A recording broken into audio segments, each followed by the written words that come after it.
that those are a issued problem. by a Republican judge in a Republican division, then it's bad. No, Senator. Otherwise, it's fine. No, Senator. I think that single judge What divisions is the are a problem. principal difference? I'm looking for a principle. I understand you hate the president. I understand you love all of these rulings against him. You and I both know that's not a principle. You're a lawyer. What's the principle that divides when issuing a nationwide injunction is okay when it's not? When the Biden administration was subject to nationwide injunctions, you said that they were travesties for the principle of democracy.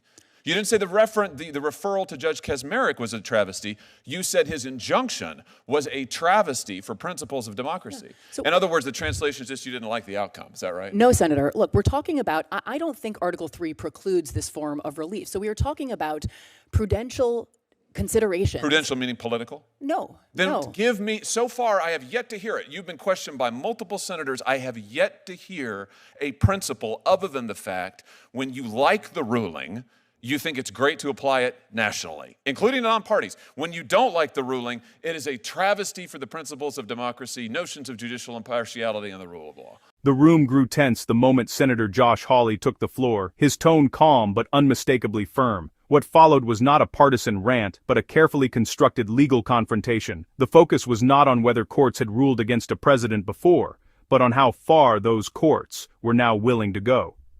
At the center of the exchange stood a constitutional law professor whose past words suddenly became impossible to ignore. This hearing was not about personalities, elections, or party loyalty. It was about whether legal principles remain fixed when political power changes hands. As the questioning intensified, inconsistencies began to surface in real time. Each answer only sharpened the central dilemma rather than resolving it. By the end, the issue was no longer about injunctions alone, but about whether the rule of law can survive selective standards. By the end of the exchange, Senator Josh Hawley had drawn a sharp and unavoidable line between principle and preference. His question. Thank you. Senator Hawley. Thank you very much, Mr. Chairman. Mr. Chairman, it's great to have this hearing. Thanks for calling it. Thanks to all of our witnesses for being here. Professor Shaw, nice to see you again. Let me just start with you, if I could, Professor Shaw. You talked about the fact that there have been lots of rulings against the Trump administration. That's absolutely statistically true. I disagree with almost all of them. In fact, I think all of them. But the issue of this hearing really isn't the rulings, is it? It's the remedies. Would you agree? And those are distinct things. You may think that the ruling is quite correct, but that's actually not what we're talking about here today. We could have a hearing on that. Maybe we should. But we're talking today about the remedy. And the question is a remedy that binds parties who are not before the court, is that an appropriate thing? I mean, aren't you concerned about judges binding non-parties in their remedies? You may love the ruling, but even if you do, don't you think it's a little bit anomalous for courts to be going out there and binding parties who are not before them? I mean, is that something we want to encourage? Senator, I think that judges have been issuing rulings that impact non-parties since Marbury versus Madison, right? So you're not concerned about it? I'm not. I absolutely think that they can be abused, and they have been abused. Wait a minute. You were very concerned about it just a couple of years ago. Yeah. You said in response to a nationwide injunction on the Biden FDA's mifepristone rules, and I quote, "This injunction's a travesty for principles of democracy, notions of judicial impartiality, and the rule of law." I think I've been consistent today. That was issued by Judge Kaczmarek in a single judge division. They're a problem. Those are a problem. With him personally? Wait. No. So your testimony is if it's issued by Judge Kaczmarek, it's bad? No, sir. It's personal? That is not my testimony. Is the problem with the injunction? You were criticizing the universal injunction issued by a judge in a single judge division. I've been very clear today that those are a problem. By a Republican judge in a Republican division, then it's bad. No, Senator. Otherwise, it's fine. No, Senator. I think that single judge divisions are a problem. What is the principal difference? I'm looking for a principle. I understand you hate the president. I understand you love all of these rulings against him. You and I both know that's not a principle. You're a lawyer. What's the principle that divides when issuing a nationwide injunction is okay when it's not? When the Biden administration was subject to nationwide injunctions, you said that they were travesties for the principle of democracy. You didn't say the referral to Judge Kaczmarek was a travesty. You said his injunction was a travesty for principles of democracy. Yeah. So, in other words, the translation is just you didn't like the outcome. Is that right? No, Senator. Look, we're talking about, I don't think Article 3 precludes this form of relief. So we are talking about prudential considerations. Prudential meaning political? No. Then no. give me, so far I have yet to hear it. You've been questioned by multiple senators. I have yet to hear a principle other than the fact when you like the ruling, you think it's great to apply it nationally, including non-parties. When you don't like the ruling, it is a travesty for the principles of democracy, notions of judicial impartiality, and the rule of law. Look, Senator, I'll say I think I am self-aware enough to know that my view of the underlying legal question, I am sure colors my perception of the remedy. I think that we should all acknowledge that. And yet I do think And why shouldn't we stop nationwide injunctions for everybody? I think that's what we're talking about today. Because I'm not willing to leave without relief non-parties who are you're injured. not willing to leave without the ability to bind President Trump. No, I right? think that... I mean, when it's believe, Biden, it's okay. No. When it's Biden, oh, it's a travesty. When it's Trump in office, it's, oh, no holds barred, whatever it takes, right? I it's believe just like in a that powerful... book what was it that President Biden's staff said?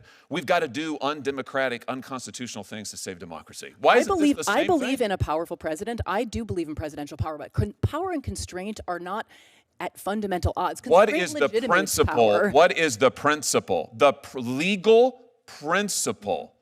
You've referenced prudence. You've referenced the judges you don't like. What's the principle of when an injunction binding non-parties, which was never done in this country before the 1960s? And let's see the chart, the Trump chart, which was done really only once Trump came into office for the first time. You don't think this is a little bit anomalous? You don't think that's a little bit strange? A very plausible explanation, Senator, you have to consider is that he is engaged in much more lawless activity than other presidents, right? You don't think you must this concede that was as a never possibility. used before the 1960s, and suddenly Democrat judges decide we love the nationwide injunction, and then when Biden comes to office, no, actually. It's Republican appointees as well, Senator. And the 1960s is where some scholars sort of locate the beginning of this, but identify one others, before then? Mila Sahoni, who's another scholar of universal injunction, suggests 1913 is actually the first. There were others in the 20s. The Republic endured for 150 years before there was a nationwide injunction. Well, the federal government was doing a lot less until 100 years ago. So there's many things that have changed in the last 100 or the last 50 years. So long as it is a Democrat president in office, then we should have no nationwide injunctions. If it's a Republican president, then this is absolutely fine, warranted, and called for. How can our system of law survive on those principles, Professor? I think a system in which there are no meaningful constraints on the president is a very dangerous system of law. That's not what you thought when Joe Biden. That is not what you thought when Joe Biden was every president you is said that is constrained not what and you must said. be. You said it was a travesty for the principles of democracy, notions of judicial impartiality, and the rule of law. You also said the Supreme Court senator agreed 9-0 with me on that. You also said when Joe Biden was president, you said the idea that anyone would foreign shop to get a judge who would issue a nationwide injunction was just judges looking like politicians in robes. Again, it threatened the underlying legal system. People just trying to get the result they wanted. It was a travesty for the rule of law. But you're fine with all of that if it's getting the result that you want. Sir, the Supreme Court agreed unanimously with me in that case, right? There was no standing. The case should never have been allowed to proceed. And the combination of parties without standing and the single-judge division. No. We're talking. No, they did not. They did not issue a ruling on the nationwide injunction. You criticized the injunction nationwide. Listen, issued in a case where no one had standing. Here's the thing. We've now gone 6 minutes, and Senator Kennedy had you for 6 or 7. You couldn't identify a single principled basis. We all know the truth here, which is it's not just you. It's most of my colleagues over here on this side of the aisle, who I respect a great deal, and they were raising very principled objections to the nationwide injunction just 6 months ago, maybe 9 now. And you're probably right. My point is that all that's changed in 9 months is the occupant of 1600 Pennsylvania Avenue. And I realize that my colleagues on this side of the aisle very much dislike that individual, and I realize that you think that the rulings that he has lost are fundamentally sound. We might grant all of that. I disagree with all of that, but we can put that to one side. The question we're talking about here is, should judges, single judges, district court judges, be able to bind non-parties who are not in front of them? And you used to say no, now you say yes. Let's be consistent. I would just suggest to you our system of government cannot survive if it's going to be politics all the way down. Thank you, Mr. Chairman. Can I briefly respond? Sure. I mean, you invoked democracy a couple of times there, Senator. Judges are part of our system of democracy. Democracy is not as simple as majority rule. Judges have always served something of a You would have it be as simple as function. majority rule. When you get the majority you like, you're for the nationwide injunction. When you don't, you're not. Senator Blumenthal. Thank you, Mr. Chairman.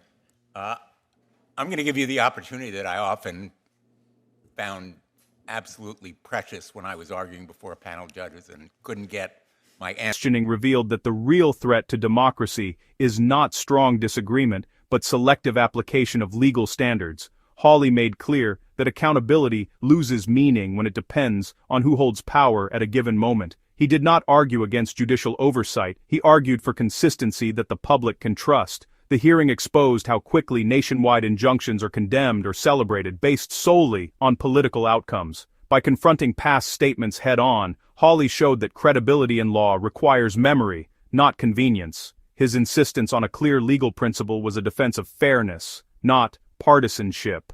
He reminded the room that remedies should not expand simply because judges or scholars approve of the result. When law becomes outcome-driven, public confidence erodes and institutions weaken. Hawley's argument centered on restraint as a safeguard, not a limitation. His position underscored that power must be checked by rules that apply equally to all presidents. In doing so, he framed the debate not as left versus right, but as consistency versus chaos in the rule of law.